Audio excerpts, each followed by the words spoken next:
So before we go ahead to the next topic, if you remember, हमने last session में मतलब कल के सेशन में what we have seen is refraction of light. तो हमने कल रिफ्रैक्शन ऑफ लाइट ये टॉपिक स्टार्ट किया था। रिफ्रैक्शन ऑफ लाइट में हम लोगों ने बेसिक डेफिनेशन जैसे what is absolute refractive index and what is relative refractive index define किया था। तो बिफोर वी गो अहेड, पहले हमको वापस से very quickly we want to see what is the meaning of refraction. तो what is refraction of light? The bending of light when it passes from one medium to another. तो जब भी light एक medium से दूसरे medium में जाएगा, it bends towards normal if it is going from rarer to denser, जैसे from air to water या air to glass. And when it goes from denser to rarer, it bends away from normal. For example, when it goes from water to glass या फिर from water to air या फिर from glass to air. तो जब denser से rarer में जाएगा तो it bends away from normal, and this bending of light when light changes a medium is called as refraction of light. अब bending क्यों होता है? बेंडिंग होता है क्योंकि लाइट का स्पीड हर एक मीडियम में सेम नहीं होता है, और लाइट का स्पीड कौन से मीडियम में कितना है वो बताने के लिए हम लोग यूज करते हैं एक parameter which is called as refractive index. तो फिजिक्स में जितने भी पैरामीटर्स तुम सीखते हो कोई भी टॉपिक में, वो सारे के सारे पैरामीटर हम इसलिए डिफाइन करते हैं so that we get some information about something. यहाँ पर जो रिफ्रैक्टिव इंडेक्स का पैरामीटर है, it gives us information about speed of light. तो हमने दो टाइप के रिफ्रैक्टिव इंडेक्स डिफाइन करके रखे हैं। एक है absolute refractive index. Absolute refractive index में सिर्फ होता इतना है कि लाइट इनिशियली एयर या वैक्यूम से ट्रैवल कर रहा था, अब उसने नया मीडियम मतलब it changes its medium, it goes to some other medium. तो absolute refractive index denoted by mu is defined as speed of light in vacuum or air to that of speed of light in medium. Speed of light in vacuum to that of speed of light in medium. Speed of light in vacuum to that of speed of light in medium. That is absolute refractive index. फिर हमने relative refractive index भी define किया था। Relative refractive index of medium 2. Relative refractive index of medium 2. With respect to medium 1, medium 2 is that medium जहाँ पे light जाने वाला है, medium 1 is that medium जहाँ से लाइट ओरिजिनली ट्रैवल कर रहा था। तो refractive index of medium 2 with respect to medium 1 is defined as the ratio of speed of light in medium 1 to that of speed of light in medium 2। क्योंकि v equal to n lambda होता है, n frequency है, lambda wavelength है, तो जब light या फिर किसी भी टाइप का वेव मीडियम चेंज करेगा तो फ्रीक्वेंसी कभी भी चेंज होता नहीं है। तो फ्रीक्वेंसी हो जाएगा कैंसल, तो हो जाएगा लैम्डा 1 बाय लैम्डा 2। और मैंने आपको बताया था refractive index of medium 2 with respect to medium 1 को हम ऐसा भी लिखते हैं μ2 upon μ1, where μ2 is absolute refractive index of medium 2 and μ1 is absolute refractive index of medium 1। अब जिनको ये समझ में नहीं आ रहा है उनके लिए फॉर एग्जाम्पल सपोज मेरे पास एक ग्लास का स्लैब है और सराउंडिंग में एयर या वैक्यूम है। तो जब सराउंडिंग मीडियम एयर या वैक्यूम हो तो कौन सा रिफ्रैक्टिव इंडेक्स डिफाइन करोगे? कौन सा?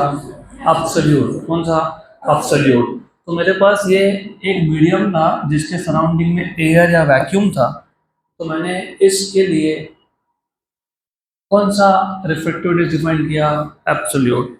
सपोज मेरे पास और एक मीडियम था और इस दूसरे मीडियम के सराउंडिंग में भी एयर या वैक्यूम था, तो हमने इसके लिए भी कौन सा रिफ्रैक्टिव इंडेक्स डिफाइन किया? एब्सोल्यूट। बराबर? पक्का?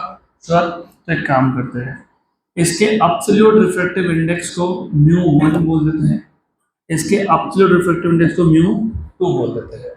तो μ1 और μ2, μ1 is absolute refractive index of medium 1, मतलब when the surrounding was vacuum or air।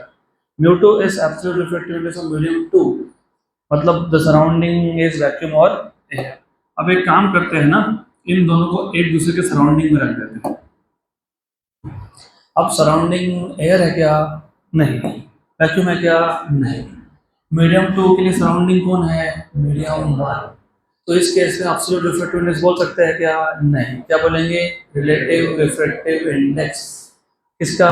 Medium 2 का। विथ रिस्पेक्ट टू मतलब सराउंडिंग का मीडियम। तो refractive index of medium 2 with respect to medium 1, mu 2 1, it is mu 2 by mu 1, या फिर v1 bye v2, या फिर lambda 1 by lambda 2। Similarly आप ऐसा भी बोल सकते हो, आपने पहले refractive index of medium 2 define किया विद रिस्पेक्ट टू 1, मतलब मैं सेकेंड मीडियम का रिफ्रैक्टिव इंडेक्स कैलकुलेट कर रहा हूँ विद रिस्पेक्ट टू सराउंडिंग में कौन है? 1। उल्टा भी तो बोल सकते थे ना, what is refractive index of medium 1 with surrounding as 2, तो म्यू 1 2, ये क्या आएगा? म्यू 1 बाय म्यू 2, और ये क्या आएगा? जैसे यहाँ पे v1 बाय v2 तो कौन होगा? v2 बाय v1, या फिर लैम्डा 2 बाय लैम्डा। करेक्ट। अब थोड़ा सा और क्लियर हुआ होगा कि रिलेटिव रिफ्रैक्टिव इंडेक्स हम सिर्फ तब ये वर्ड यूज करते हैं जब सराउंडिंग में एयर या वैक्यूम नहीं हो। when surrounding has when the surrounding is something else except for air or vacuum। इसके बाद हमने अब रिफ्रैक्टिव इंडेक्स डिफाइन किया as a ratio of velocity, as a ratio of wavelength. फिर हमको अब रिलेटिव रिफ्रैक्टिव इंडेक्स या रिफ्रैक्टिव इंडेक्स डिफाइन करना है in terms of real and apparent depth. Real and apparent depth. अब ये रियल और एपरेंट डेप्थ का कॉन्सेप्ट क्या है? तो व्हेन एन ऑब्जेक्ट, अगर एक ऑब्जेक्ट एक डेंसर मीडियम में है जैसे वाटर में है, तो वो जितना डेप्थ पे है उससे पास में दिखता है, इसको बोलते हो एपरेंट डेप्थ। क्या बोलते हैं इसको? तो an object placed at the bottom of a tank filled with water appears to be raised. An object कहाँ का ऑब्जेक्ट? बॉटम। किसका बॉटम? वाटर टैंक का, मतलब टैंक का जिसमें वाटर भरा है। सो एन ऑब्जेक्ट प्लेस्ड और kept at the bottom of tank filled with water appears to be raised। और ये तो तुम्हारा डे टू डे लाइफ का एक्सपीरियंस है। नहीं तो आज कर लेना, जाके एक पानी का बकेट लेना, उसमें कुछ एक ऑब्जेक्ट छोड़ देना जैसे कॉइन। तो when you see from outside, मतलब observer is in rare medium and object is in denser medium, it will appear कि वो कॉइन जो है, ऑब्जेक्ट जो, it will appear to be raised, वो पास में दिखेगा आपको, राइट। तो वही मैंने यहाँ लिखा है, an object placed at the bottom of tank filled with water appears to be raised. तो अगर मेरे पास एक ऑब्जेक्ट है, मान लो ये डेंसर मीडियम है पानी, imagine this is water. Imagine इसके बेस पे यहाँ पे एक ऑब्जेक्ट है, और जो रियल डेप्थ है, एक्चुअल डेप्थ है, सो क्या बोलते हो तुम? Real depth. क्या बोलते हो? Real depth. So an object at a real depth R, an object at a real depth R, an object at a real depth R appears to be raised at a depth a, मतलब ये जो object था जो real depth r पे था, ये हमको दिखता है कहाँ पे? a डेप्थ पे। कितने डेप्थ पे दिखता है हमको? ये a डेप्थ पे। तो ये जो जितने डेप्थ पे दिख रहा है, जो दिखता है और होता नहीं है, वो कौन होता है? एपरेंट। तो it appears at a depth a, और ये जो a है इसको क्या बोला था हमने? इफ यू रिमेम्बर, क्या बोला था? क्या बोला था? अरे r क्या है? a कौन है? एपरेंट। तो बोलो ना फिर, an object at real depth r appears to be raised at depth a which is known as apparent depth, तो हमको अभी रिफ्रैक्टिव इंडेक्स का फॉर्मूला बनाना है in terms of real depth and apparent depth, जो हम ऑलरेडी कल कर चुके हैं। I know we have done this but I have to repeat. मुझे तो लिंक नहीं लगेगा, फिर आज का टॉपिक इसके आगे का है, उसमें ये सब नॉलेज होना चाहिए। अब द फर्स्ट क्वेश्चन इज कि ऐसा हुआ क्यों? ऐसा क्यों होता है कि an object which is actually at a depth of r appears to be at a depth of a? Because you see, तुमने ही बताया, मैंने पूछा रिफ्लेक्शन क्या, आपने बोला bending of light when light changes medium. फिर मैंने पूछा अगर लाइट रेयरर से डेंसर गया तो आपने बोला इट बेंड्स टुवर्ड्स नॉर्मल। फिर मैंने पूछा डेंसर से रेयरर गया तो तुमने बोला it bends away from normal. Very good. तो जो लाइट है it is going from denser to rarer. If it is going from denser to rarer, it will bend away from normal. तो ये जो लाइट है, ऑब्जेक्ट से जो light निकला, it bends away from normal, ऐसा है। और यहाँ पे है ऑब्जर्वर। ऑब्जर्वर को ऐसा लगता है कि जो रे ऑफ लाइट है वो यहाँ से कहीं से आ रहा है, बट तो रे एक्चुअली ट्रैवल कर रहा है लाइक दिस, बेंड होता है, बट फॉर एन ऑब्जर्वर उसको ऐसा दिखता है कि ray of light is coming straight. बराबर, गुड। तो उसको क्या लगेगा कि ऑब्जेक्ट यहाँ पे है, बट एक्चुअली में object is at the bottom. अब if you remember, of course you should remember, याद है क्या हमने कुछ एंगल्स यूज किए थे, याद है? This is called as angle of incidence. और मैंने आपको ये भी बताया था कि लाइट ओरिजिनली जिस मीडियम में से ट्रैवल करेगा उसको क्या बोलूंगा मैं, मीडियम 1। इसका रिफ्लेक्टिवनेस कितना है, μ1। जिस मीडियम में गया वो कौन है, मीडियम 2। रिफ्लेक्टिवनेस कितना है, μ2। एंगल ऑफ इंसिडेंस, और ये कौन है, angle of refraction, angle of refraction. Then if you remember, इस डिस्टेंस को मैंने टेम्पररी x बोल दिया था और ये r है, तो ये डिस्टेंस भी कितना है, r है। गुड। अब ऐसा करते हैं कि यहाँ पे भी एक लाइन ड्रॉ कर देता हूँ, दो ट्रायंगल बन जाएंगे बेटर ऑफ। तो what I will do is, तो ऐसा करेंगे, यहाँ पे दो राइट एंगल ट्रायंगल बना लेंगे। ये डिस्टेंस x है तो ये भी कितना है, x है। Very good. Then if this angle is r, this angle is also r, क्यों, vertically opposite। if this is r, this is also r। गलत बता दिए ना, गलत बता दिए, क्योंकि तुमने r ही गलत बताया। ये अगर r है तो ये पूरा r है, वर्टिकली अपोजिट। ये r तो ये पूरा r, और ये r तो ये r। अभी ठीक है, गुड। देन यहाँ पे दो राइट एंगल ट्राइंगल बन गए, एक में एंगल I है, एक में एंगल R है। फिर हमने यहाँ से पहले tan I और tan R फाइंड किया था। tan is which side upon which side, सामने वाला और एडजेसेंट, मतलब बाजू वाला। तो सामने वाला अपोजिट x और बाजू वाला r, x upon r, opposite upon adjacent, and this will be x by a, x by a। फिर आई टोल्ड यू कि अगर एंगल स्मॉल है, I और R की वैल्यू स्मॉल है, तो tan I की value is equals to sin I और tan R की value is equals to sin R। But remember tan theta is approximately equals to sin theta if and only if theta is small। theta small होगा तो अगर angle of incidence small हुआ तो tan I equals to sin I and tan R equals to sin R। But then फिर मैंने बोला था कि देखो रिफ्रैक्शन है, तो रिफ्रैक्शन है तो यहाँ पे लॉज ऑफ रिफ्रैक्शन एप्लीकेबल है, और लॉज ऑफ रिफ्रैक्शन में हम लोग स्नेल्स लॉ यूज करते हैं। Do you remember Snell's law, μ1 sine of angle in medium 1 equal to μ2 sine of angle in medium 2। मतलब बेसिकली स्नेल्स लॉ आपको बताता है product of mu into sine theta is constant.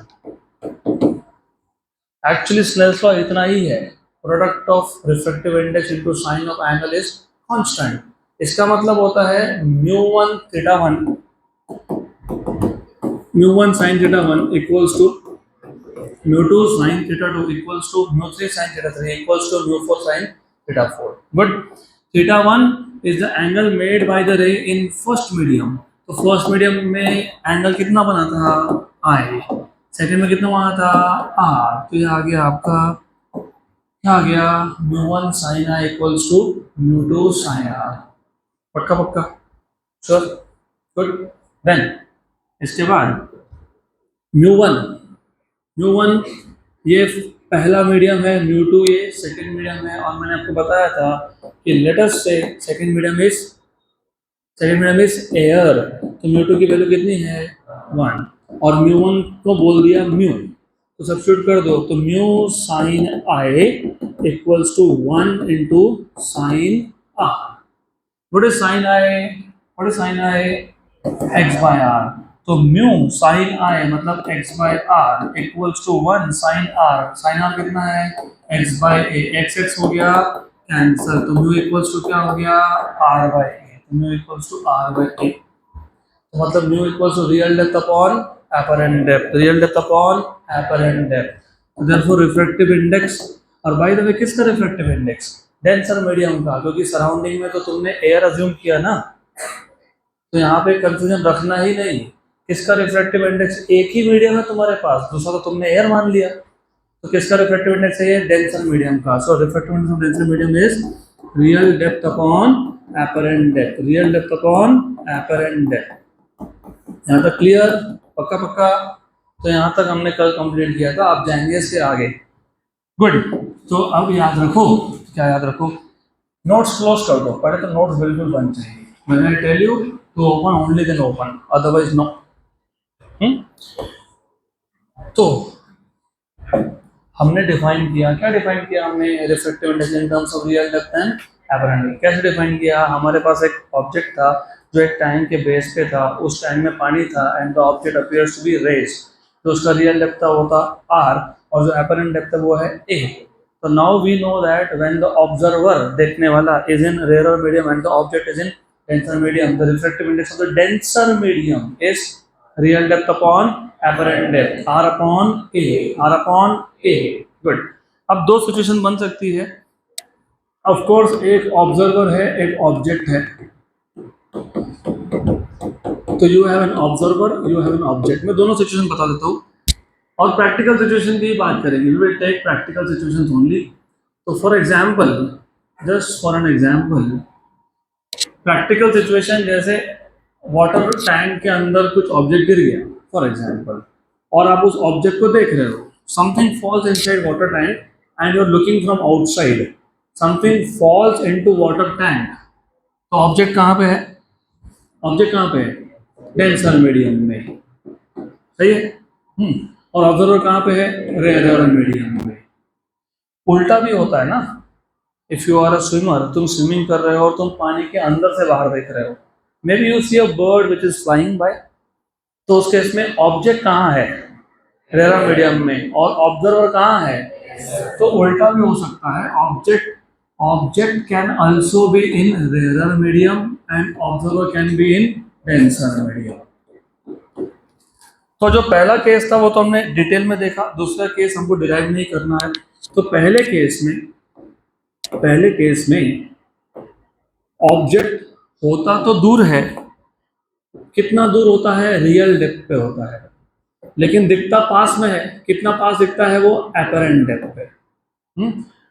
और remember, observer इस case में बाहर है, observer is in rare medium. दूसरे केस में ऑब्जर्वर कहाँ पे है? ऑब्जर्वर कहाँ पे है? अंदर है। अंदर है मतलब कहाँ पे है? डेंसर मीडियम में। तो remember, in the second case observer is in denser medium, observer is in denser medium. Bye the वे, इसको तुम खुद भी एक्सपीरियंस कर सकते हो। एक ग्लास लेना, थिक ग्लास, और ग्लास में से देखना। ग्लास में से देखना मतलब observer is in denser medium और object is in rare medium. तो इस केस में क्या होता है? ऑब्जेक्ट होता तो पास में है, मतलब रियल हाइट ये कम है, लेकिन दिखता वो दूर है, तो यहाँ पे apparent height is greater then real height, और इस केस में real depth is greater than apparent depth. यहाँ तक क्लियर है क्या? पक्का? तो जब ऑब्जर्वर रेयर मीडियम में हो, ऑब्जेक्ट डेंसर मीडियम में हो, तो real depth is greater than apparent depth, और जब ऑब्जर्वर डेंसर मीडियम में हो, ऑब्जेक्ट रेयर मीडियम में हो, तो क्या होता है? ऑब्जेक्ट होता पास में लेकिन दिखता दूर है। डेंसर मीडियम में हो तो ऑब्जेक्ट होता दूर है लेकिन दिखता पास में है, और अगर ऑब्जेक्ट रेयर मीडियम में हो तो होता वो पास में है लेकिन दिखता वो दूर है। याद रहेगा? पक्का? श्योर? तो बताओ मैंने क्या बोला। If the object is in denser medium, real depth is greater than apparent depth, मतलब object will appear nearer to you. है दूर, दिख पास में रहा है. If the object is in rare medium, if the object is in rare medium, वो होता पास में लेकिन दिखता दूर है, तो रियल हाइट कम है और एपरेंट हाइट ज्यादा है. पक्का पक्का, गुड. तो पहले केस में जो तुमने रिफ्रैक्टिव इंडेक्स का फॉर्मूला डिराइव किया था, what was refractive index? It was real depth upon apparent depth. किसका रिफ्रैक्टिव इंडेक्स? डेंसर मीडियम का. किसका? डेंसर मीडियम का. तो ये हो गया R/A.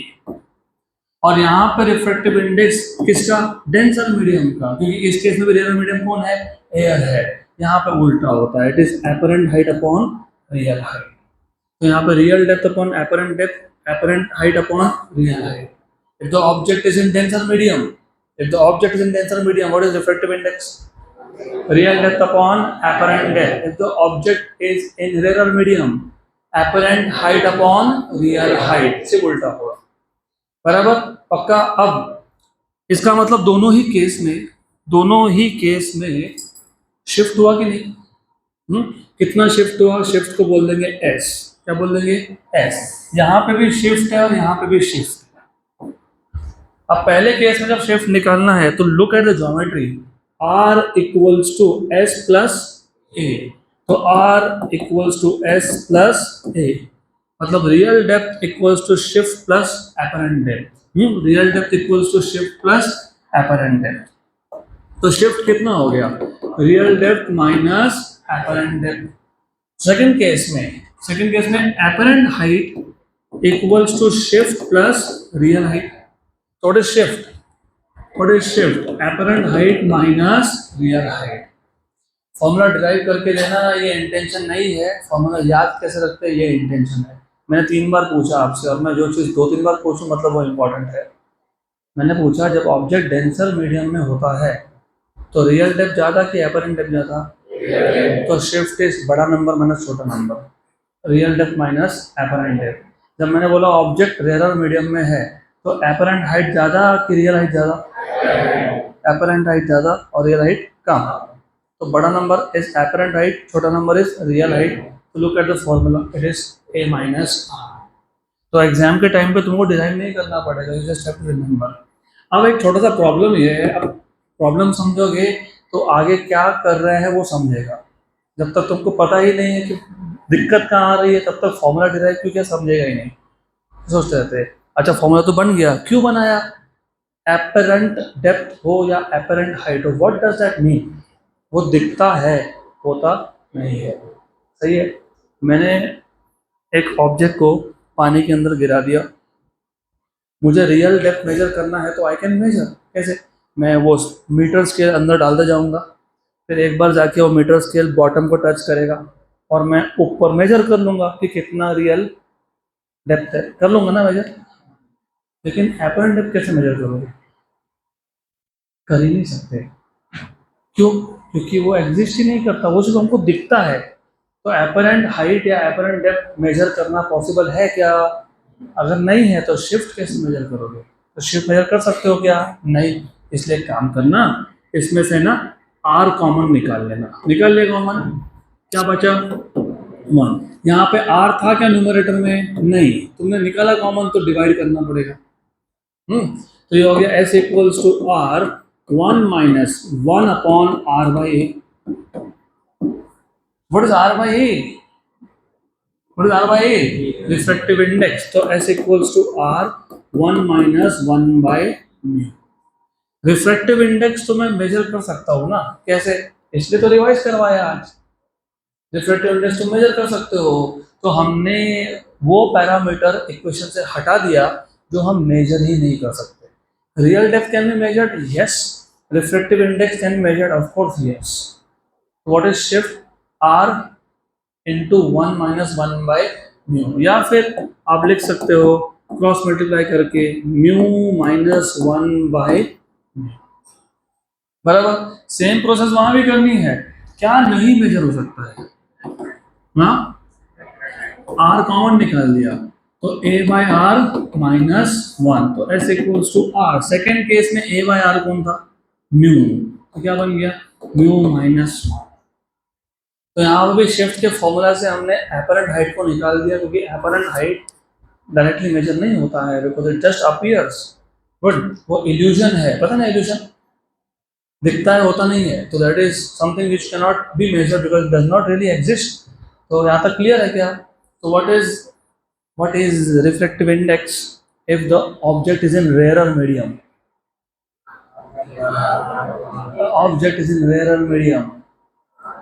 Object is in rarer medium. A by R. A by, if the object is in denser medium, rarer medium, denser medium. Now tell me the formula of shift when the object is in denser medium. R minus A. Rarer medium. Tell me the formula of shift without A. R into mu minus 1 upon mu. एक reason था, मैं यहाँ तक लिख के छोड़ सकता था, लेकिन फिर तुमको याद नहीं रहेगा। यहाँ shift in case of object in denser medium and object in rare medium, you see एक ही डिफरेंस है, इधर एक एक्स्ट्रा म्यू है डिनोमिनेटर में, वहाँ पे है क्या? नहीं, अब याद रहेगा। अब बताओ, what is shift in the case when the object is in rare medium? R into mu minus 1 denser medium, into mu minus 1 by mu हो गया। अब ये तुम्हारा लाइफ टाइम का काम हो गया, अब तुम भूलोगे नहीं कभी। तो फॉर्मूला भी याद रखने का तरीका होता है, you have to make tricks for yourself to remember formulas. ना तक हो गया? पक्का पक्का? Sure, good. तो याद रहेगा ना अब? अब बताओ अगला टॉपिक क्या है? I think it is total internal reflection, है ना? चलो अगला topic, interesting topic, very interesting, total internal reflection। तो ये टोटल इंटरनल रिफ्लेक्शन को हम लोग प्यार से बोलते हैं TIR, प्यार से मतलब short form TIR, total internal reflection. अभी कहीं पे वो वर्ड फाइल में ऑटो करेक्शन मोड जैसे वो ITR हो गया, एप्लीकेशन ऑफ ITR लिखा है क्या? हाँ, अरे लिखा है ITR। तो ITR तो इनकम टैक्स रिटर्न होता है ना, हाँ, तो वो ITR नहीं है, वो TIR है। तो total internal reflection, now what is total internal reflection? How many of you have not broadband, that is a wrong word, how many of you have internet connection at home nowadays? How many of you have either Jio or Airtel? Very good, you know Jio fiber, Airtel extreme fiber। तो यहाँ पे भी जो fibre लगा हुआ है ना, that all the fibre वाला internet works on this principle of total internal reflection. अब आज तुमको समझेगा कि फाइबर कनेक्शन से हाई स्पीड डेटा कैसे मिलता है और नॉर्मल वाले से क्यों नहीं मिलता है। तो पहले हम लोग कॉन्सेप्ट समझ लेंगे, what is total internal reflection. सबसे पहले you should know a basic thing, that is light जब डेंसर मीडियम से रेयर मीडियम में जाता है, when the light travels from denser to rarer, it bends away from normal। याद रखना। Good, then imagine हमारे पास एक ग्लास स्लैब है, and in this glass slab we have a source O। तो where is our source? Inside denser medium. ये मान लो एक पॉइंट सोर्स है, पॉइंट सोर्स, जैसे this is just a point source, जैसे ये। तो you have a source O inside denser medium. अब ये जो सोर्स है, पॉइंट सोर्स से लाइट हर डायरेक्शन में जाता है, तो लाइट यहाँ भी जाएगा, तो लाइट जाएगा OA डायरेक्शन में। और अभी आपने बोला when light travels from denser medium to rare it bends away from normal. मैंने तो नहीं दिखा है बेंड होते, मैं तो बोलो सीधा जा रहा है।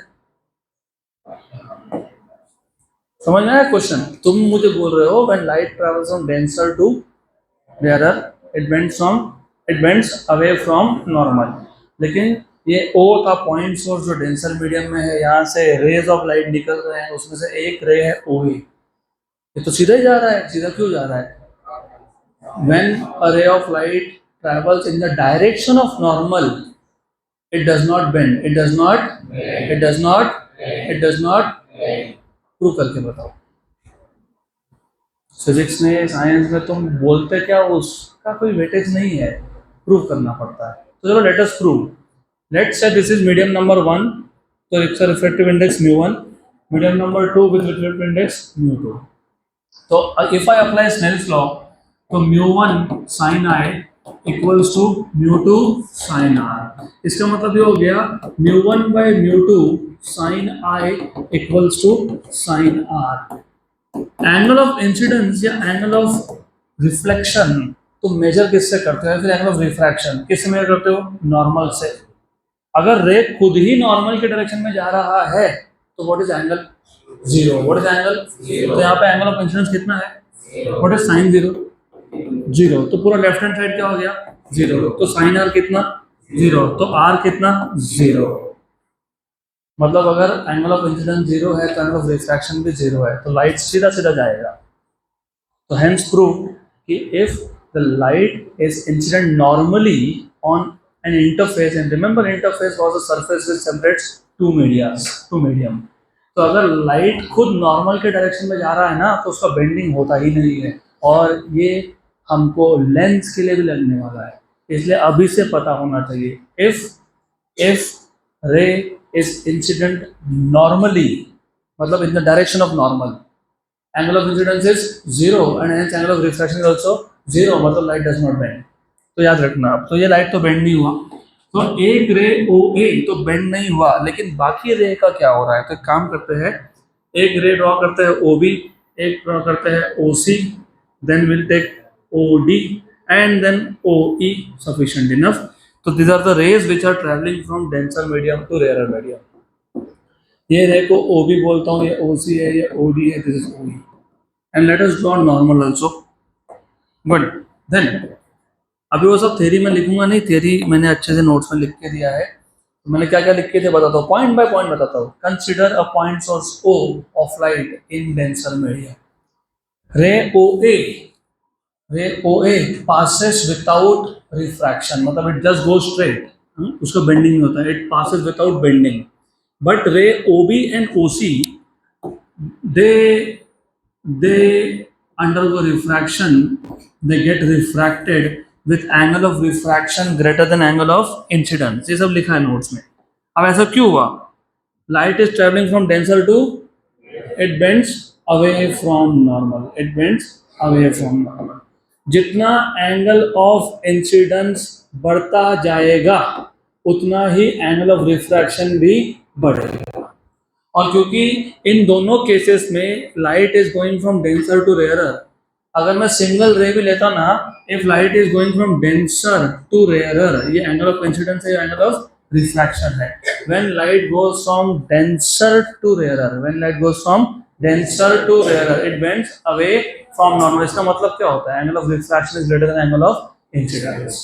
If light goes from rarer to denser, it bends towards normal. उसका मतलब क्या होता है, उल्टा होता है, angle of incidence is greater than angle of refraction, भूलना नहीं। अब तो लाइट जब डेंसर से रेयर में जाएगा तो बेंड्स अवे फ्रॉम नॉर्मल, मतलब angle of refraction is greater than angle of incidence. और अगर लाइट उल्टा मतलब रेयर से डेंसर में जाएगा तो इट बेंड्स टुवर्ड्स नॉर्मल, मतलब angle of incidence is greater than angle of refraction. ये जो ओ बी और ओ सी रे है, ओ बी और ओ सी रे है, वो कहाँ से कहाँ जा रहा है, डेंसर टू रेयर। तो they will move away from normal, मतलब angle of refraction is greater than angle of incidence, right. So rays OB and OC get refracted with angle of refractions greater than angle of incidence। जितना जितना angle of incidence बढ़ेगा, if you are noticing properly, OB ray के लिए angle of incidence I1 है और OC के लिए I2 है, मतलब OC रे के लिए angle of incidence compare to OB क्या है, ज़्यादा है। तो जितना एंगल ऑफ इंसिडेंस बढ़ेगा उतना ही एंगल ऑफ रिफ्रैक्शन भी बढ़ेगा। तो more is the angle of incidence, angle of refraction भी बढ़ते जा रहा है।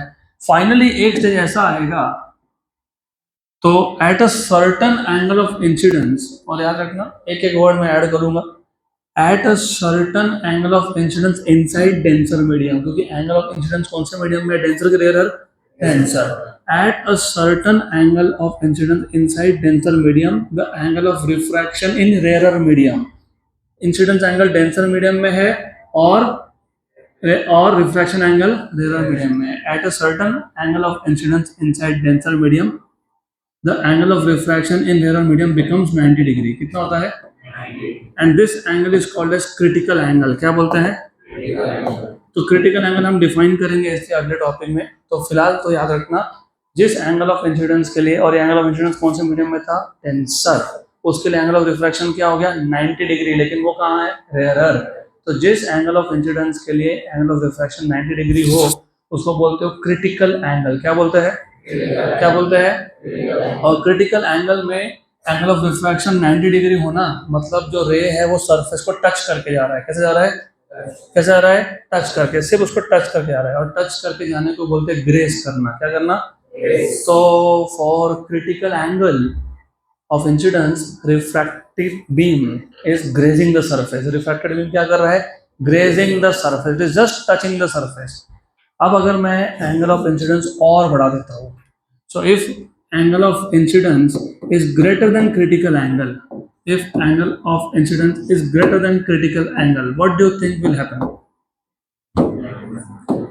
बताओ, एंगल ऑफ रिफ्रैक्शन कम था, एंगल ऑफ इंसिडेंस बढ़ाया, रिफ्रैक्शन एंगल और बढ़ गया, एंगल ऑफ इंसिडेंस और बढ़ाया, रिफ्रैक्शन एंगल और भी बढ़ गया। और एक एंगल पे एंगल ऑफ रिफ्रैक्शन कितना हो गया, कौन से एंगल पे, क्रिटिकल पे। अब अगर मैं इंसिडेंस का एंगल क्रिटिकल के एंगल से बढ़ा कर देता हूँ तो रिफ्रैक्शन एंगल भी 90 से क्या हो जाएगा, तो फिर इसका मतलब रे कभी बाहर जाएगा ही नहीं। द रे will be totally internally reflected, total internal reflection.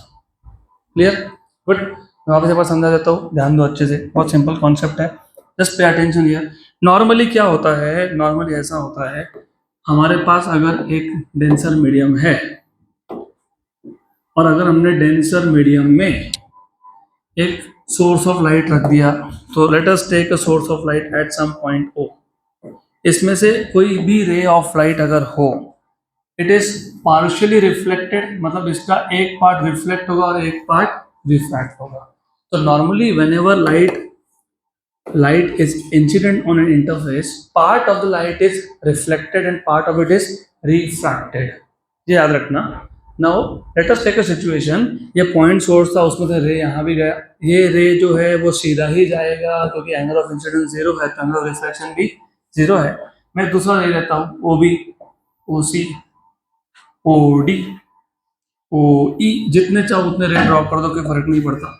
Good. Then angle of incidence, angle of incidence अगर 0 था तो एंगल ऑफ रिफ्रैक्शन भी कितना था, 0 था। लेकिन अगर एंगल ऑफ इंसिडेंस 0 नहीं हो, if angle of incidence is not 0, तो एंगल ऑफ रिफ्रैक्शन 0 होगा क्या, नहीं। तो लाइट का बेंडिंग होगा क्या, यस। अब लाइट का बेंडिंग टुवर्ड्स नॉर्मल की अवे फ्रॉम नॉर्मल, वो किस पे डिपेंड करता है, light travelling from denser to rare से या फिर रेयर टू डेंसर। ये जो ओबी रे हमने ड्रॉ किया है, ओबी, ये रे कहाँ से कहाँ जा रहा है, डेंसर से रेयर। और in this case the light will bend away from normal, तो light is bending away from normal, सही है, गुड। और जब भी लाइट नॉर्मल से दूर जाए तो उस केस में एंगल ऑफ रिफ्रैक्शन या एंगल ऑफ इंसिडेंस से बड़ा होता है। तो ray OB gets refracted with angle of refraction R1 greater than I1। और यहाँ पे अगर ये एंगल ऑफ इंसिडेंस I2 लेता हूँ OC के लिए, तो यहाँ पे भी लाइट कहाँ से कहाँ जा रहा है, डेंसर टू रेयर, तो refraction angle R2 will be greater than I2। जितना तुम एंगल ऑफ इंसिडेंस बढ़ाओगे उतना ही एंगल ऑफ रिफ्रैक्शन क्या होगा, बढ़ेगा। तो at a particular value of angle of incidence inside denser medium, the angle of refraction in rare medium becomes how much, 90 degree. इसको बोलते हैं ग्रेजिंग। क्या बोलते हैं, तो यहाँ पे 90 डिग्री हो गया। जिस एंगल ऑफ इंसिडेंस के लिए रिफ्रैक्शन का एंगल 90 डिग्री हो उसको बोलते हो क्रिटिकल एंगल। क्या बोलते हैं, अगर मैं अब एंगल ऑफ इंसिडेंस बढ़ाता हूँ, मतलब क्रिटिकल एंगल से भी ज्यादा करता हूँ, तो एंगल ऑफ रिफ्रैक्शन 90 डिग्री से भी ज्यादा होगा। तो एंगल ऑफ इंसिडेंस 90 डिग्री से ज्यादा होने का मतलब ये होता है कि जो लाइट है वो कभी भी मटेरियल के बाहर जा ही नहीं पाएगी। जाएगी क्या, नहीं। तो फिर लाइट कहाँ जाएगी, अंदर के अंदर ही रहेगी। और अंदर के अंदर रहना मतलब रिफ्लेक्शन अंदर के अंदर हो रहा है, मतलब टोटल इंटरनल रिफ्लेक्शन। पक्का याद रहेगा, गुड। तो what is total internal reflection, when the light is traveling from denser medium to rarer medium, is incident at an angle greater than critical angle, then the light undergoes total internal reflection. तो मुझे अब total internal reflection के दो conditions बताओ. Which are the two conditions for total internal reflection? पहला condition, light कहां से कहां जाना चाहिए? denser to rarer. So the ray of light must be traveling from denser to rarer. The ray of light must be traveling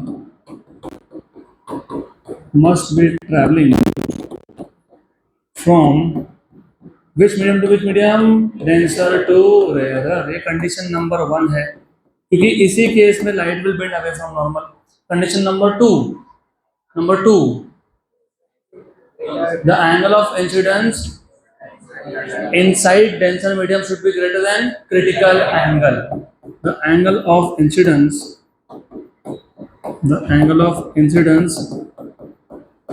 should be greater than critical angle.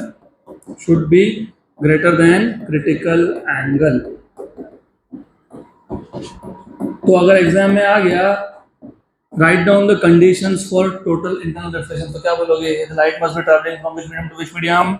denser to rarer. बराबर.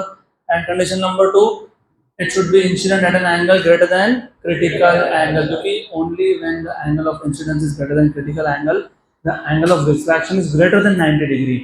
If the angle of incidence is greater than 90 degree, only then the light will be totally internally reflected. और ये concept के बहुत सारे practical applications है. नहीं तो बोलते क्यों पढ़ रहे हैं फिजिक्स, अब समझेगा क्यों पढ़ रहे हो फिजिक्स, थोड़ी देर में समझेगा. देन अब मैं बार बार ये क्रिटिकल एंगल बोल रहा हूँ, तो भी क्रिटिकल एंगल डिफाइन भी कर लेते हैं और क्रिटिकल एंगल का इक्वेशन डिराइव भी कर लेते हैं. तो क्रिटिकल एंगल मतलब सबसे पहले light should be travelling from which medium to which medium? denser to. and for at critical angle of refraction कितना होता है? 90 डिग्री. तो r की वैल्यू कितनी है? और ये मीडियम कौन सा है? रेयर. और ये कौन है? Critical angle. और मीडियम क्या है? डेंसर. तो डिफाइन कैसे करोगे? The angle of incidence inside the denser medium, for which angle of refraction in the rarer medium is 90 degree, then this angle is called as critical angle. So the angle of incidence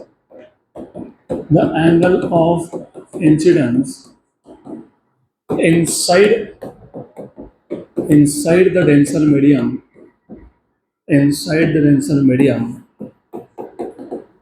for which angle of refraction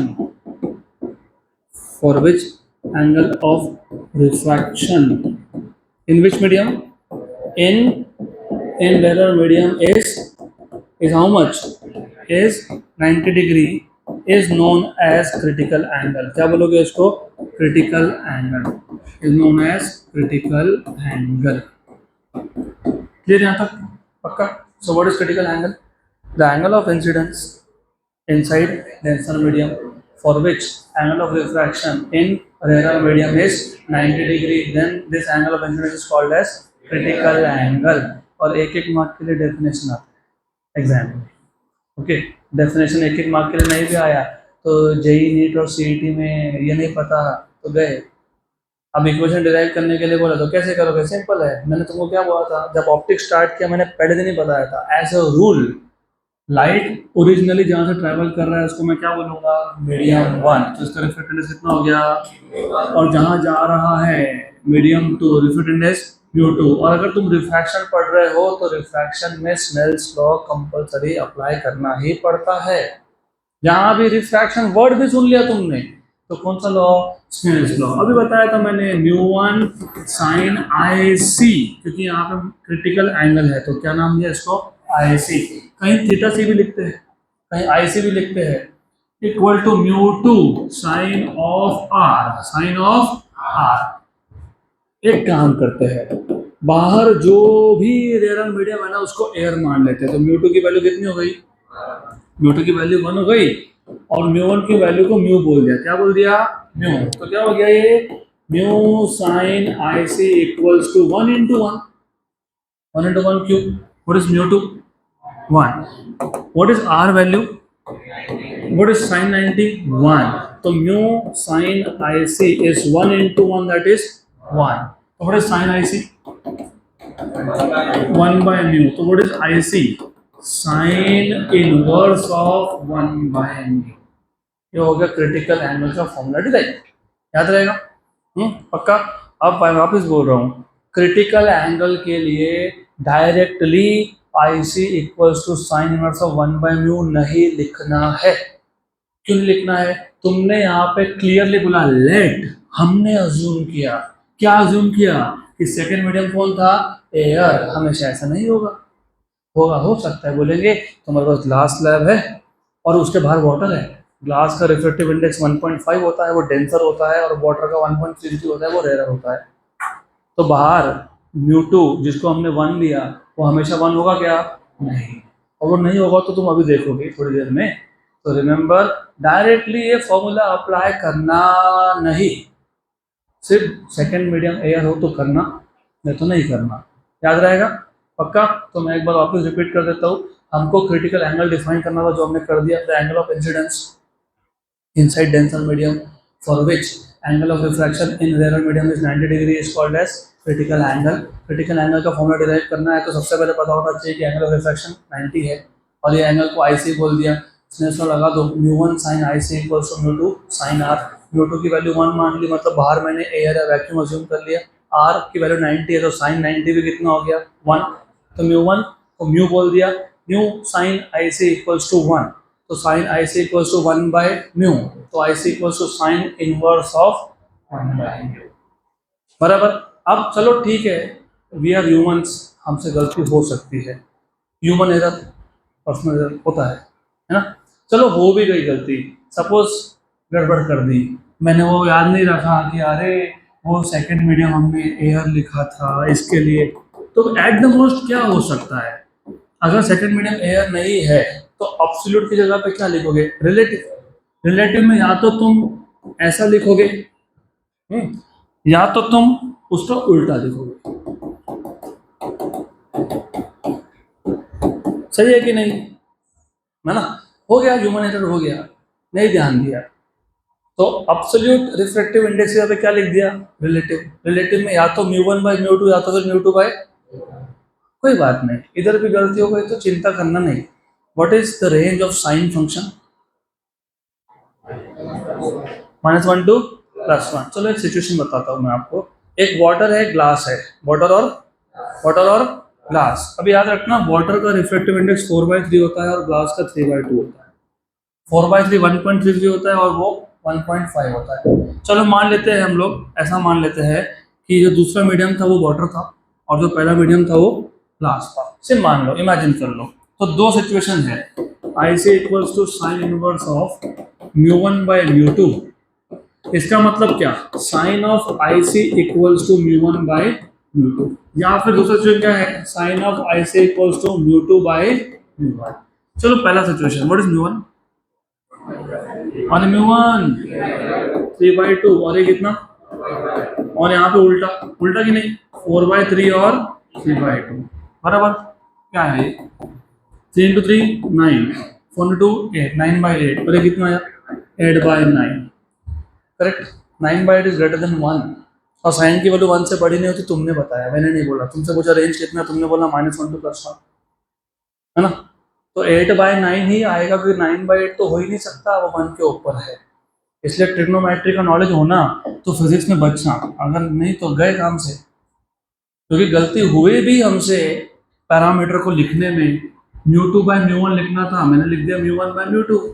ठीक है, हो गई गलती, कोई problem नहीं है, हो गई। लेकिन आइडेंटिफाई करते आना चाहिए गड़बड़ कहाँ हुआ। तो अगर साइन आई सी की वैल्यू 1 के ऊपर गई, मतलब तुमने उल्टा लिख दिया। साइन की वैल्यू 1 से ऊपर हो ही नहीं सकती। ठीक है, याद रहेगा पक्का। और ये जो चीज़ें बता रहा हूँ मैं, जेई नीट तुम क्लियर करोगे कि नहीं करोगे इस पर डिपेंड करेगा। थोड़ी सी भी गलती गए। देन अब तुमको क्रिटिकल एंगल का फॉर्मूला पता लग गया, तो अब next and very interesting is applications of total internal reflection.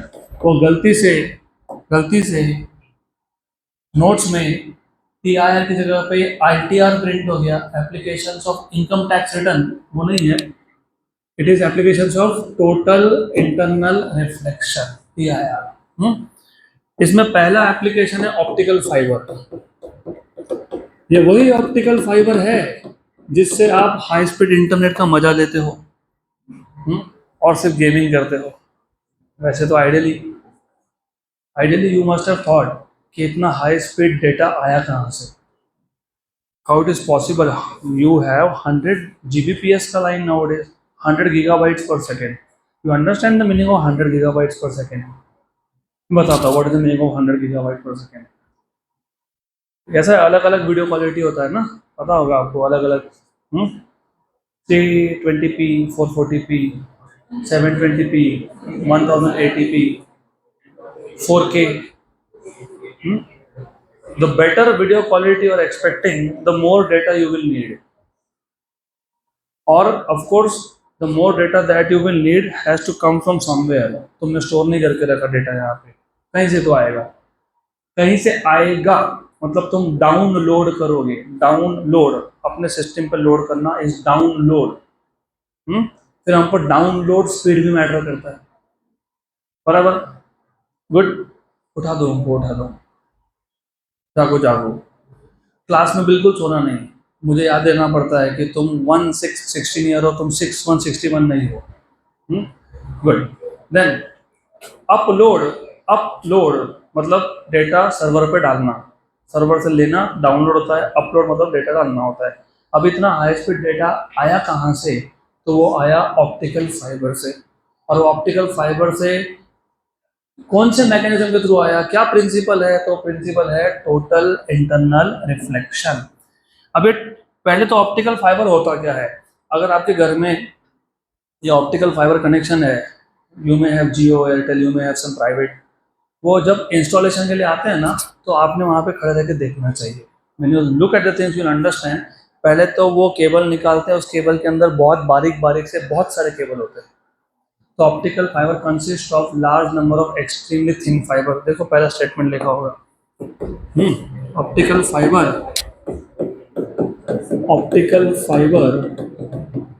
Consist of large number of, बड़बड़ गड़बड़ नहीं, large number of extremely thin fibers made up of glass या फिर क्वार्ट्ज। तो दे आर ग्लास फाइबर्स। अब उसका भी एडवांटेज है, ग्लास फाइबर बनाने से क्या हो वो भी बताता हूँ मैं आपको, थोड़ा थोड़ा धीरे धीरे।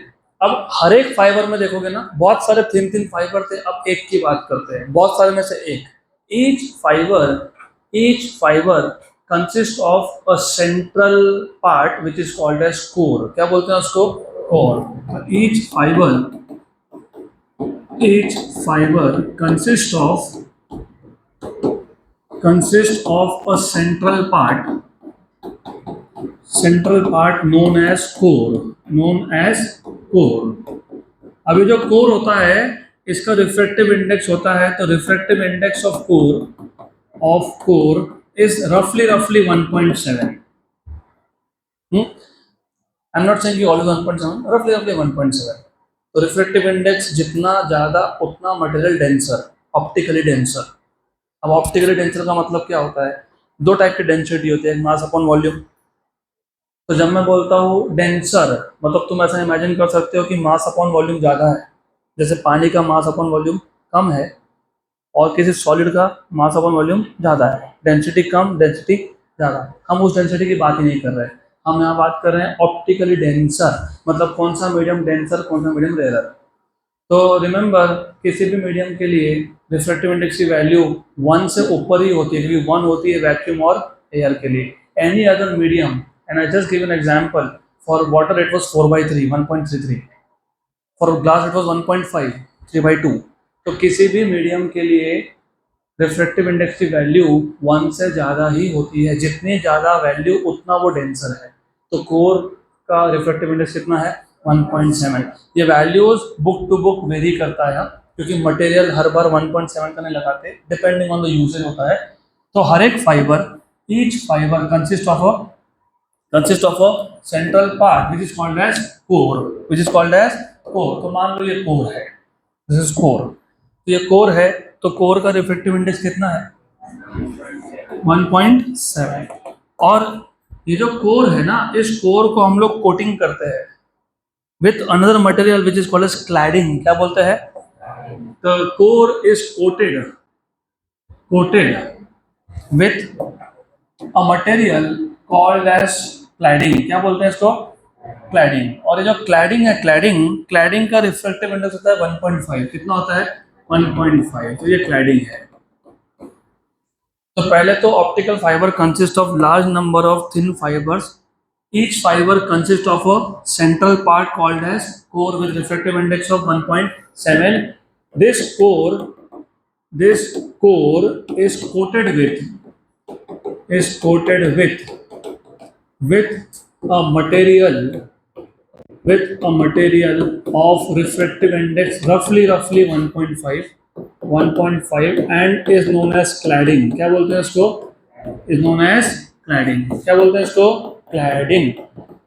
तो क्लैडिंग का रिफ्रैक्टिव इंडेक्स कितना है? 1.5। कोर का कितना है? 1.7। तो कौन डेंसर कौन रेयर?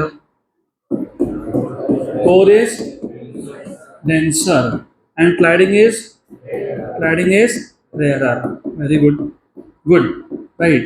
हमको टोटल इंटरनल रिफ्लेक्शन करवाना था, तो हमको एक डेंसर मीडियम चाहिए था और एक रेयर। तो तुमने देखा हमने क्या किया, हमने कोर लिया, वो डेंसर है, उसके ऊपर जो कोटिंग किया वो रेयर है, करेक्ट। अब क्या करते हैं, अब जिस सिग्नल मतलब लाइट, जिस सिग्नल को हमको ट्रांसमिट करवाना होता है, मतलब एक पॉइंट से दूसरे पॉइंट भेजना होता है, उसको हम इस ऑप्टिकल फाइबर के एक एंड पे स्मॉल एंगल पे इंसिडेंट करा देते हैं।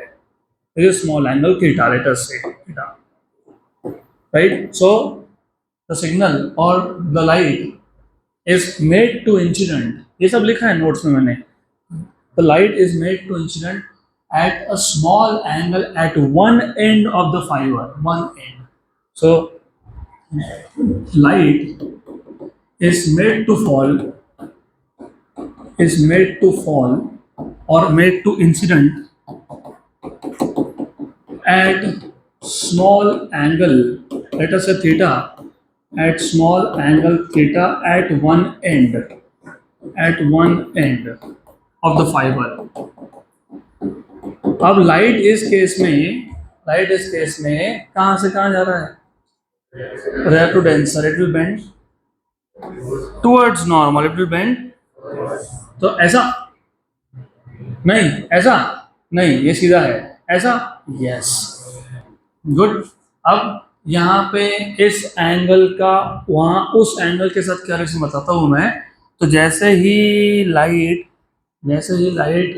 फाइबर के अंदर गया, तो दिस रिफ्रैक्टेड रे, ये जो लाइट रिफ्रैक्ट हुआ ना, दिस रिफ्रैक्टेड रे जो एयर से अंदर गया, ये कहाँ इंसिडेंट हुआ? Is incident on core cladding surface. So this रे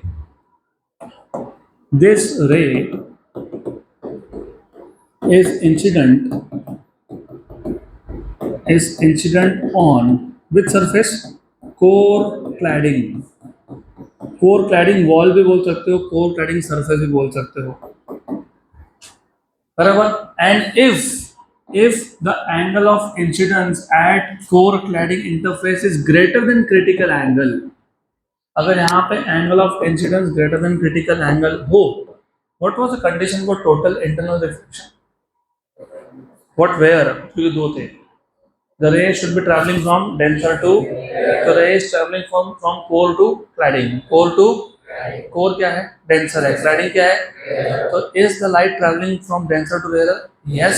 and if the angle of incidence at this wall, यहाँ नहीं, यहाँ पे, अब इसका क्या कनेक्शन आया बाद में बताता हूँ। यहाँ पे if the angle of incidence is greater than critical angle क्या होगा? टोटल इंटरनल रिफ्लेक्शन, तो यहाँ पे लाइट हो गई टोटली इंटरनली रिफ्लेक्ट। और इंटरेस्टिंग है, ध्यान देना अच्छे से। गुड, सही है। अब do you remember laws of reflection? What was the law? Second law of reflection. Angle of incidence is equal to angle of reflection, provided the reflection is in same medium. ये angle of incidence है, ये ray incident था इसलिए angle of incidence है। ये कौन है? Reflected ray है। कौन है? तो ये एंगल भी सेम होगा। क्यों सेम होगा? Because angle of incidence is equal to angle of reflection. Correct. Light core से आया, कोर में जा रहा है, तो एंगल ऑफ इंसिडेंस और रिफ्लेक्शन क्या होगा? सेम। क्या होगा? तो ये एंगल भी सेम। और ये एंगल आए तो ये एंगल भी कितना है? आए। बराबर। क्यों? क्यों? अल्टरनेट। तो यहां से भी लाइट बाहर नहीं जा पाएगा क्योंकि ये आई एंगल ग्रेटर देन क्या है? क्रिटिकल एंगल है। Very good.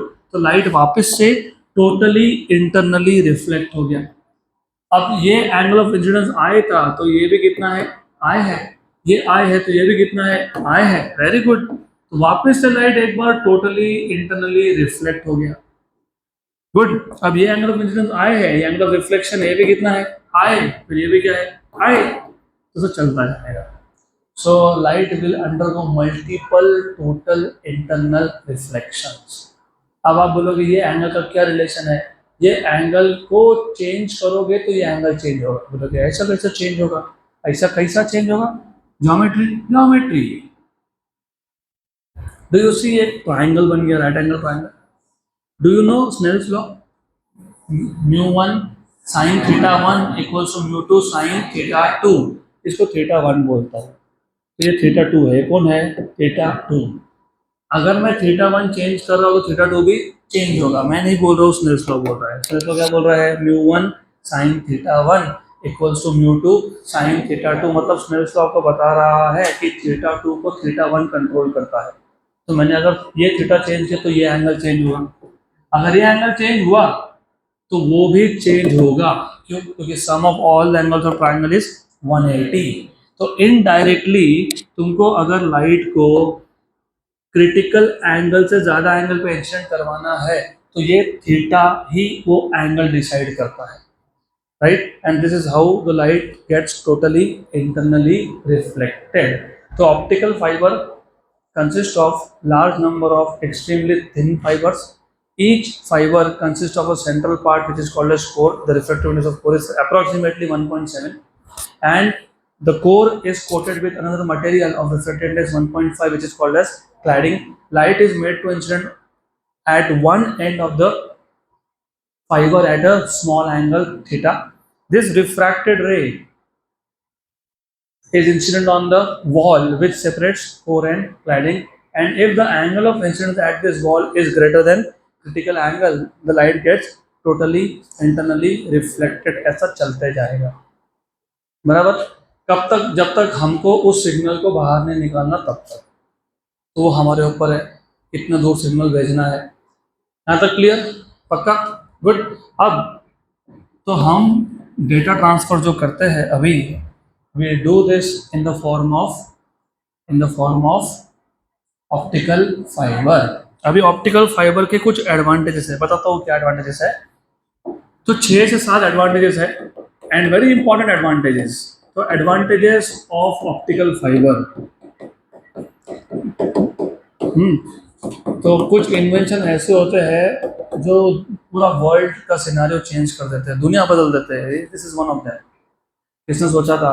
हमारे when I was in 11 internet होना बहुत बड़ी बात होती थी। मोबाइल फ़ोन तो थे नहीं, वैसे फीचर फ़ोन थे, और फीचर फ़ोन भी इतना महंगा था कि it was out of the budget always.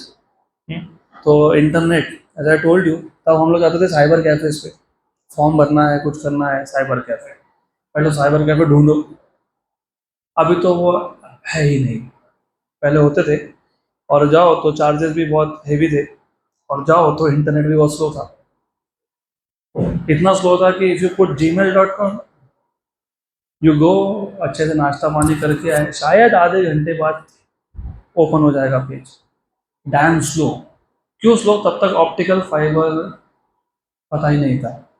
तो ऑप्टिकल फाइबर आने से स्पीड बढ़ा। अब सिर्फ स्पीड नहीं बढ़ा, बहुत सारे चेंजेस हुए। बताता हूँ। जैसे number one, how many of you have seen that डब्बा TV, box TV, CRT, cathode ray tube. तो कैथोड रे ट्यूब, जब CRT टीवी चलते थे यहाँ पे, तब उस केस में there used to be cable operators. तो केबल ऑपरेटर को बोलना पड़ता था कि घर में टीवी लिया है, अभी हमको वो ड्रामा वामा जो भी है देखना है, तो केबल कनेक्शन लगा के जाओ। फिर वो केबल कनेक्शन लगाते थे। और शुरू में जब टीवी आया था, स्टार्टिंग में वो ब्लैक एंड वाइट था, उसमें मैक्सिमम 10 चैनल चलते थे, 10 चैनल, 10 चैनल। तब तो 10 थे भी नहीं, यहाँ तो सिर्फ दूरदर्शन था इंडिया में, डीडी नेशनल। अभी भी डीडी के बहुत सारे हैं, तब से डीडी नेशनल था, जिसमें हम लोग शक्तिमान देखते थे। Anyways, DD national, and then धीरे धीरे चैनल बढ़ते गए। तो वो जो सीआरटी ट्यूब वाला टीवी है ना, उसमें when we bought a TV, maximum channel you could see was 50 ना। अगर तुमको 50 के ऊपर का चैनल देखना है, बहुत सारे चैनल ना, जी टीवी है, ये है, वो है, जी न्यूज़ है, और भी बहुत सारे हैं। तो अगर आपको ज़्यादा चैनल देखने हैं, तो आपको एक आधा चैनल डिलीट करना पड़ेगा, और फिर वहाँ पे आपको नया चैनल डालना पड़ेगा। फिर केबल ऑपरेटर को फ़ोन करना पड़ता था कि अब मेरे घर में 50 चैनल आते हैं, लेकिन मैं जो सीरियल देखता हूँ वो दूसरे चैनल पे आता है, वो तो दिखता नहीं है। फिर तुम ऐसा करो, ये डिलीट करो, वो डालो, राइट। अब ऑप्टिकल फाइबर हम लोग अभी डब्बा टीवी मुझे लगता नहीं किसी घर में होगा। सिंगल ऑप्टिकल फाइबर, पहले से बोल दिया कि इसमें बहुत सारे फाइबर है, उसमें से एक single optical fibre can carry more than 90,000 channels. 90,000। देखो पहला एडवांटेज क्या लिखा हुआ है, ब्रॉड ब्रॉड बैंडविड्थ। तो ब्रॉड बैंडविड्थ का मतलब क्या होता है, बैंडविड्थ जितना ज़्यादा उतना ज़्यादा सिग्नल कैरी करना। तो optical fibre has broad bandwidth, it can carry more than 90,000 channels. Channel मतलब एक चैनल, मतलब एक सिग्नल, एक चैनल मतलब एक सिग्नल, एक फ्रीक्वेंसी, एक वेवलेंथ। तो one channel means one wavelength और one frequency. A single optical fibre, एक single optical fibre at a time 90,000 के ऊपर सिग्नल कैरी कर सकता है, 90,000 से ज़्यादा। और remember second law of optics, two rays of light can intersect each other without affecting their path. मतलब मैं इसी फाइबर में से चाहूँ तो मैं दूसरा सिग्नल भी भेज सकता हूँ, और वो पहला सिग्नल और दूसरा सिग्नल एक दूसरे को डिस्टर्ब करने वाले नहीं है। इसलिए एक सिंगल ऑप्टिकल फाइबर से you can have more than 90,000 channels, single. Then number 2, low attenuation rate. अब इसका मतलब क्या होता है, क्योंकि पहले मतलब ऑप्टिकल फाइबर आने से पहले भी तो इंटरनेट था ही, जिसको भी तुम ब्रॉडबैंड बोलते थे। किसी ने बीच में BSNL का नाम लिया, तो BSNL was one of the most affordable broadband at that time. पर प्रॉब्लम ये है, and that was the only provider also that time, broadband में you do not send signal with the help of light. This is light. You send signal with currents, electric current. और आपको पता है, आप सीखोगे आगे, रेजिस्टेंस पता है, resistance, what is resistance, opposition to the flow of current. अब अगर मैं सिग्नल भेज रहा हूँ in the flow of current, तो रेजिस्टेंस होगा, और रेजिस्टेंस हीट जनरेट करता है। क्या करता है, हीट जनरेट करता है, और because of generation of heat there is loss of energy. तो ऐसा होता है कि निकला तो था बहुत सारा एनर्जी, पहुंचा कम एनर्जी, उसको बोलते हैं एटेन्युएशन होना, मतलब सिग्नल का लॉस होना। और बिकॉज ऑफ, अगर आप करंट के थ्रू डेटा ट्रांसमिट कर रहे हो, जितना फास्ट डेटा ट्रांसमिट करोगे उतना ज़्यादा हीट जनरेट होगा, जितना ज़्यादा हीट जनरेट होगा उतना ज़्यादा लॉस होगा। इसके लिए वो जो इलेक्ट्रिक वायर से तुम भेजते थे ना डेटा, वो ज़्यादा स्पीड पे जा ही नहीं सकता। 100 Gbps तो भूल ही जाओ, 100 Gbps की बात करोगे वायर मेल्ट हो जाएगा, इतना हीट जनरेट होता है। Right, good. तो अगर आज भी ऑप्टिकल फाइबर नहीं होता तो फिर ऑनलाइन क्लासेस किसी की चलती नहीं, क्योंकि आजकल तो वो सब तुम ऑप्टिकल फाइबर पे ही देखते हो। नंबर 3, क्या लिखा है नंबर 3? हाँ, एक electrical insulator, okay, very good. Electrical insulator ये भी इंपॉर्टेंट है। अगर मैं डेटा मतलब signal in the form of current भेज रहा हूँ, करंट मतलब इलेक्ट्रिकल कंडक्टर है, तो अगर इलेक्ट्रिकल कंडक्टर है तो उसको इंसुलेट भी करना पड़ेगा। मैं तो जब खुले वायर छोड़ दिए, कोई जाके वायर पकड़ लिया या पौ रख दिया, राइट, तो उसके ऊपर इंसुलेशन करना पड़ेगा। इसको भी इसके ऊपर भी इंसुलेशन है ना। ये ब्लैक कलर का जो कवर है ये इंसुलेशन है, राइट। अगर मैं करंट यूज कर रहा हूँ तो मुझे उसके ऊपर क्या लगाना पड़ेगा? इंसुलेटर। भाई ऑप्टिकल फाइबर में तुमने करंट कब भेजा? भेजा क्या करंट? क्या भेज रहे हो? लाइट। तो वो तो इलेक्ट्रिकल इंसुलेटर ही है ना, उसको इंसुलेट करो मत करो कोई फर्क नहीं पड़ता है, doesn't matter. Good. Next, theft prevention है ना। यस। अब ये चोरी चकारी का क्या मतलब आया? चोरी चकारी का मतलब है, बताता हूँ। हमारे सिटी के पास में 50 किलोमीटर प्लस 10 किलोमीटर, 60-65 किलोमीटर के आसपास, अभी सिर्फ एग्जाम्पल दे रहा हूँ मैं आपको, जस्ट फॉर एन एग्जाम्पल। एक सुजलॉन कंपनी का विंड मिल है, which was suppose to be the largest wind mill of the country, suppose to be होना चाहिए था। पर आपको पता है विंड मिल में कॉपर वायर यूज होता है, और आपको पता है कॉपर बहुत महंगा होता है। तो जब वो प्रोजेक्ट चालू हुआ, इतनी चोरी हुई कॉपर की कि कुछ टाइम के लिए प्रोजेक्ट ही बंद कर दिया। अब अगर मैं डेटा ट्रांसफर आज भी इलेक्ट्रिकल करंट्स के थ्रू करता, तो best conductor is a copper. तो कंपनी को, जैसे BSNL को सिग्नल भेजने के लिए, डेटा इंटरनेट कनेक्शन देने के लिए कौन से वायर डालने पड़ते?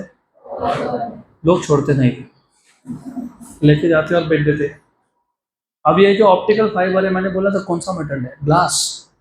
क्या ये सस्ता है, टिकाऊ है, और चोरी करके कोई फायदा ही नहीं है। कौन लेने वाला है? कोई नहीं लेने वाला है, तो उसकी वैल्यू 0 है basically.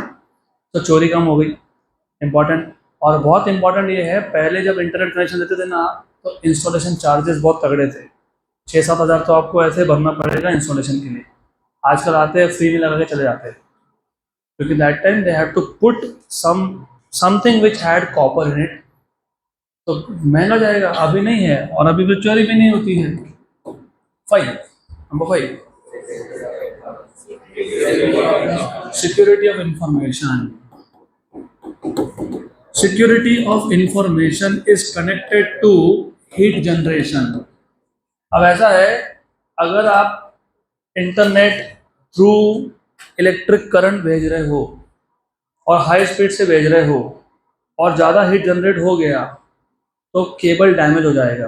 Because of high temperature the material will melt down, और अगर टेम्परेचर हाई हो गया, मटेरियल मेल्ट हो गया, तो सिग्नल तुमने यहाँ से भेजा, ईमेल तुमने यहाँ से भेजा, वहाँ पहुँचा ही नहीं। बहुत होता था हमारे टाइम पे, बहुत होता था। अरे मैंने भेजा ईमेल, आया ही नहीं। बीच में अगर डैमेज हो गया वायर तो गया। अब ये जो है, इसमें वो प्रॉब्लम ही नहीं है, नो हीट इज जनरेटेड, तो यहाँ पे डैमेज होता ही नहीं है ज़्यादा। तो that is why information that you are sending is secure, it will reach last high speed, of course it is high speed data transmission. So you can send data with extremely high speeds. अभी तो क्या easily मिल जाता है, 30 Mbps, 50 Mbps, 100 Mbps, 150 Mbps, 500 Gbps, etcetera etcetera. Done, good, पक्का। तो ये था पहला application, optical fibre. It works on the principle of total internal reflection. तो हम लोग सिग्नल को ऐसा एडजस्ट करके भेजते हैं कि सिग्नल एक बार ऑप्टिकल फाइबर में गया तो वो मल्टीपल टाइम्स क्या होगा? Totally internally reflect. और क्योंकि वो लाइट है तो हीट जनरेट नहीं होगा, क्योंकि वो लाइट है light travels with extremely high speeds. Inside glass, it travels with 2 into 10 raised to 8 meter per second. 2 into 10 raised to 8, 2 lakh kilometer per second है वो, 2 lakh. You know what is the radius of Earth? 6,400. So what is the circumference of Earth? 2 pi r.